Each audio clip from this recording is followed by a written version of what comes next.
Hello everyone, welcome back again. हजुरलाई स्वागत छ मेरो YouTube च्यानलमा। आज हामी AutoCAD मा एक्सटेन्ड कमान्ड कसरी युज गर्छौं भन्ने कुरा सिक्न जाँदैछौं। एक्सटेन्ड कमान्ड युज गर्नको लागि एक्सटेन्ड कमान्ड भनेको के हो भनेर बुझ्नको लागि एक्सटेन्ड कमान्ड भनेको चाहिँ कुनै पनि लाइनहरु एकअर्कामा मिट भएको छैन भने जोडिएको छैन भने त्यो लाइनहरुलाई जोइन गराउनको लागि हामीले एक्सटेन्ड कमान्डको युज गरिन्छ। एक्सटेन्ड कमान्ड युज गर्नको लागि दुई तरिकाबाट युज गरिन्छ र यसलाई युज गर्नको लागि हजुरहरुले डाइरेक्ट यहाँनेर गएर टुलबारमा गएर यहाँ ट्रिम र एक्सटेन्ड भन्ने हुन्छ। यो एक्सटेन्डमा गएर डाइरेक्ट युज गर्न सक्नुहुन्छ। एक्सटेन्डमा क्लिक गर्ने यसरी गरेर युज गर्न सक्नुभयो। यो लाइनहरुलाई यसरी एक्सटेन्ड गर्न सक्नुहुन्छ। यसरी एकअर्कामा मिट भएको छैन यसरी एक्सटेन्ड गर्न सक्नुहुन्छ।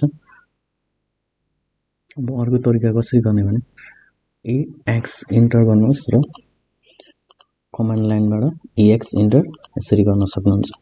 Extend command. अब हजुरहरुले यो एक्सटेन्ड कमान्डलाई युज गरिसकेपछि अब एक्सटेन्ड कमान्डलाई ट्रिम गर्छु।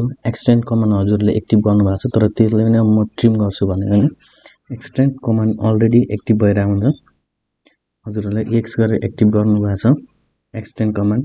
यो लाइनलाई यसरी जोड्नको लागि यसरी गर्नु भएको छ भने शिफ्ट थिचेर हजुरहरुले शिफ्ट प्लस गर्नुभयो भने यसरी फेरि यो ट्रिममा कन्भर्ट हुन्छ। यसरी एक्सटेन्डलाई ट्रिममा पनि युज गर्न सकिन्छ।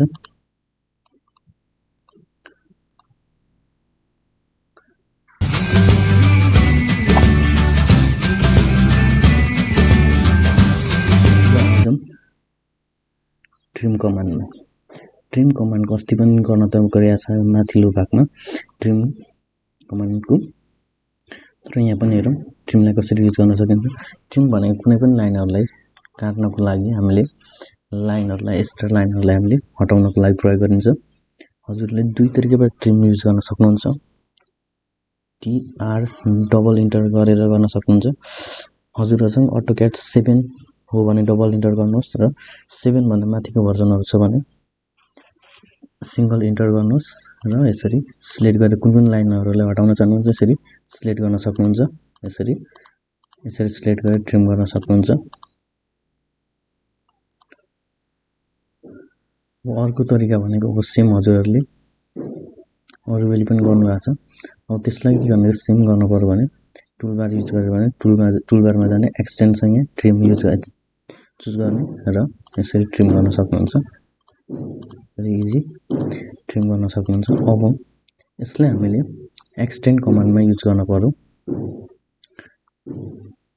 एक्सटेन्ड कमान्डमा युज गर्न पर्यो भने एक्जाम्पलको लागि यो लाइनहरु जोइन भएको छैन।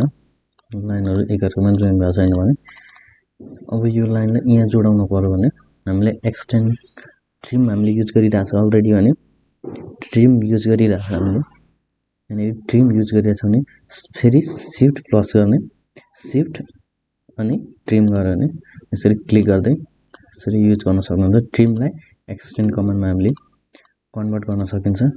यसरी हजुरहरुले युज गर्न सक्नुहुन्छ। ट्रिम कमान्ड र एक्सटेन्ड कमान्डलाई शिफ्ट प्लस गर्नुभयो भने ट्रिम कमान्ड र एक्सटेन्ड कमान्ड अटोमेटिक कन्भर्ट भइदिन्छ।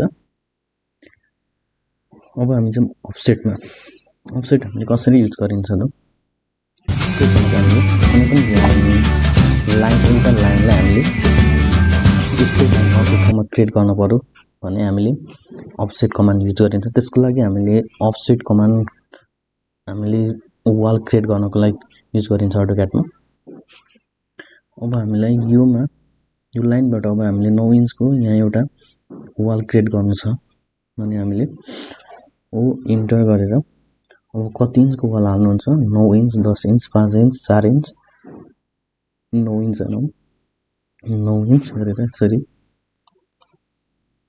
यसरी अफसेट गर्नुभयो भने अब अफसेट युज गर्दाखेरि यसरी गर्नुभयो भने अब यो एक्टिभ भइरहेछ। अब जति अफसेट गर्न चाहनुहुन्छ त्यतिसम्म जान्छ क्लिक गर्दै यसरी अफसेट गर्न सक्नुहुन्छ। मल्टिपल अफसेट पनि यसरी गर्न सक्नुहुन्छ। अब हजुरलाई 9 इन्चको मात्र वाल चाहिएको छ भने अरूलाई मैले डिलिट हान्दै। अब चेक गरौँ हामी डाइमेन्सनमा गएर यहाँ जाउँ यसलाई सिलेक्ट गरेर यसरी चेक गर्न सक्यो हामीले 9 इन्चको वाल क्रिएट गरिसकेका छौं अफसेट लिएर।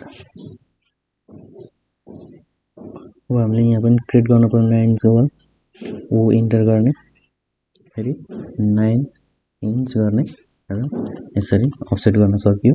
यो हाम्रो वाल यसरी क्रिएट हुन्छ। 9 इन्च भयो। अब हजुरहरुलाई मल्टिपल गरिरहन पर्यो भने हजुरहरुले एकचोटी एक्टिभ कमान्ड गरिसक्नु भएपछि फेरि इन्टर गर्नुभयो भने त्यो कमान्ड रिपिटेड हुन्छ। अब 9 इन्च मैले हानेर फेरि एक्टिभ गरे कमान्ड। अब इन्टर गर्ने इन्टर गरेर 9 इन्च हान्नु भयो भने यसरी एक्टिभ भयो अब कमान्ड। यसरी गरेर फेरि यसरी अफसेट यसरी गर्ने हजुरहरुलाई जतिसम्म चाहिन्छ आवश्यक पर्छ त्यतिसम्म यसरी अफसेट गर्न सक्नुहुन्छ।